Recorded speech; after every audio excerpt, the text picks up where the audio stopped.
கர்த்தருக்கு ஸ்தோத்திரம். கர்த்தருடைய நாமம் மகிமைப்படுவதாக. ஆமென். ஹல்லேலூயா. அப்போஸ்தலர் 5ஆம் அதிகாரம் 42ஆம் வசனத்தை நாம் வாசிக்கும் பொழுது, ஆண்டவராகிய இயேசு கிறிஸ்துவின் சீஷர்கள் ஹல்லேலூயா தினந்தோறும் என்ன பண்ணாங்க அப்படின்னா, தேவ ஆலயத்திலும் வீடுகளிலும் இடைவிடாமல் உபதேசம் பண்ணினார்கள். ஹல்லேலூயா. இயேசுவே கிறிஸ்து என்று பிரசங்கித்தார்கள். கர்த்தருக்கு ஸ்தோத்திரம். ஆமென். ஹல்லேலூயா. தேவாலயத்தில் எப்படி இயேசு கிறிஸ்துவானவருடைய உபதேசிக்கிறது போல வீடுகளிலும் என்ன நடந்துச்சு அப்படின்னா, ஒவ்வொரு நாளும் தினம்தோறும் தேவனுடைய வார்த்தையின் சத்தம் ஒவ்வொரு வீடுகளிலும் தொனித்து கொண்டிருந்தது. ஆமென். ஹல்லேலூயா. நாம் ஆராதிக்கிற தேவன் நேற்றும் இன்றும் என்றும் மாறாதவர். ஹல்லேலூயா. இன்றும் அவர் ஜீவனோடு இருக்கிறார். கர்த்தருக்கு ஸ்தோத்திரம். சீஷர்களோடு இருந்தவர் இன்றும் நம்மோடு இருக்கிறார். ஆமென். ஒவ்வொரு தேவனுடைய பிள்ளைகளின் வீட்டிலும் இடைவிடாமல் வார்த்தையின் சத்தம் கேட்க வேண்டும். ஹல்லேலூயா.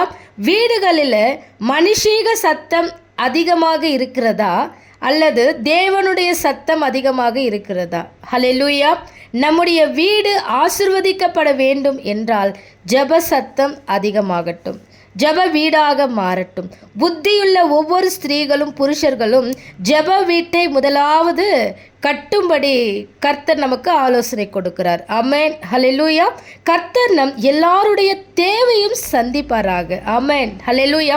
ஒவ்வொரு வீடுகளிலும் இடைவிடாமல் உபதேசம், இடைவிடாமல் ஜெபம், இடைவிடாமல் விழித்திருப்பது, இடைவிடாமல் நன்றி சொல்லுவது, இடைவிடாமல் ஸ்தோத்திரம் செலுத்துவது, இடைவிடாமல் ஆராதிப்பது, இடைவிடாமல் கர்த்தர் மேல நம்பிக்கையாக இருப்பது, இடைவிடாமல் விசுவாசத்தோடு இருக்கணும். இந்த விழித்திருக்கிறது அப்படின்னா தூங்காமல் இருக்கிறது இல்லை, ஆவியில் ஒரு விழிப்பு. எல்லா நேரத்திலும் தேவன் வரப்போகிறார், இயேசு மறுபடியும் வரப்போகிறார், நான் ஆயத்தமாக இருக்கணும், என் தேவனிடத்தில் நான் புறப்பட்டு போகணும், அவர் என்னை வந்து கூப்பிடும் பொழுது நான் பரலோகத்துக்கு நேராக போகணுங்கிற எல்லா விதத்திலும் ஒரு விழிப்போடு. ஹல்லேலூயா.